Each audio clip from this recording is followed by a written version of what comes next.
gudoomiyaha gobolka Banaadir ahna duqa magaalada Muqdisho injineer Cabdiraxmaan Cumar Cismaan Yariisow ayaa caawa ku dhawaaqay in xaalad degdeg ah lagu soo rogay gobolka Banaadir isla markaana ay jirayaan baaritaano lagu xaqiijinayo amniga magaalada caasimadda iyadoo aan la xaqiijin ilaa haatan xaaladda degdega ah ee lagu soo rogay magaalada Muqdisho inta ay socodonto gudoomiye Yariisow oo shir jiraayad saxaafadda ugu qabtay maqribkii caawa magaalada Muqdisho ayaa ku dhawaaqay in arrintan ay tahay amar ka soo baxay madaxda qaranka isla markaana ujeedku yahay in la xaqiijiyo amniga guud ee gobolka Banaadir gudoomiyaha ayaa sheegay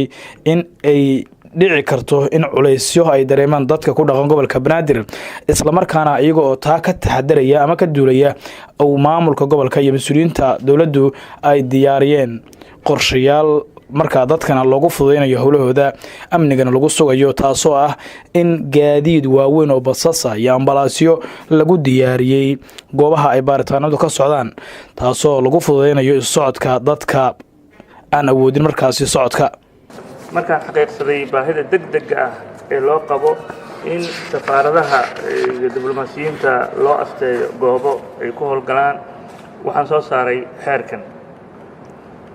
waxaa cid allaale iyo ciddii ay qusayso lagu wargelinayaa in xaruntii ciidamada badda ama ex-marine loo yaqaanay ee degmada Cabdicasiis iyo gurigii taliyaha ciidamada baddaba iyo dhulka dhanka dambe ilaa iyo xeebta badda loo asteeyay goob ama deegaan diblomaasi ah dhulkaas oo ahaa dhul dawladeed dan guud loogu talagalay markii horeba qorshahan ayaa ujeedadiisu tahay in caasimaddu ay la tartanto caasimadaha adduunka isla markaana loo helo diblomaasiyiinta iyo safaaradahaba goobo ay uga howlgalaan dalka iyo si loo soo celiyo bilicda caasimadda sidaas daraaddeed waxaa xeerkan lagula wareegay ama dib loogala noqday dadka dukumentiyada u haysta dhulkaas maadaama dhulkaas uu markii horeba ahaa dhul dan guud ah sidoo kale waxaan hay'adaha dawladda federaalka ku wargelinayaa inay joojiyaan dhulalka ay bixiyaan ama ay siiyaan fasaxyo dhismo ee magaalada bacdama dawladdu ay u wakiilatay dawladda hoose xamar iyo duqa magaaladaba inuu mas'uul ka yahay dhul bixinta iyo fasaxaba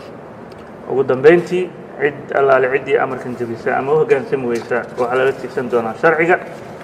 sidoo kale waxaan ognahay in dhulkaas aan ka hadlayno dad mas'uuliyiin ah ay ku jiraan taliyaashii hore ciidamada qalabka sida kala duwan inay guryo ka samaysteen dabaqyo ka dhisteen taasna runtii ay fadeexo weyn nagu tahay dhammaan mas'uuliyiinteena iyo dawladdaba shakhsi mas'uula dawladda ka tirsan ama ka tirsanaan jiray in uu dantiisa ka fikiro waxaa ka wanaagsan danta guud shacabkeennii iyo masaakiinta ayaa u maqan haddii annaga mas'uuliyiinteennii qofkii xil qabtaba uu guriguruba iska dhisanayo ama goobihii danta guud u isticmaalayo dano shakhsi ah magaalada Muqdisho ee caasimadda dalka ayaa amnigeedu muddooyinkii ugu dambeeyay ahaa mid aad u sii xumaanayay iyadoo intaana mas'uuliyiintu ay markaasi marba marka ka dambaysa ay ku sheegayeen in uu socdo qorshe wax looga qabanayo durbadiiba waxaa jira dad badan oo walaac ka muujiya xaaladda degdega ah ee lagu soo rogo gobolka Banaadir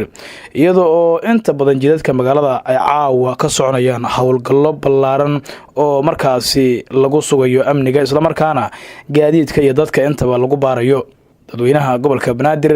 ayaana dhogtu u taagan tahay oo ka war sugaya xaaladda degdega ah ee magaalada lagu soo rogay waxa ay ka bedeli doonto amniga guud ee gobolka Banaadir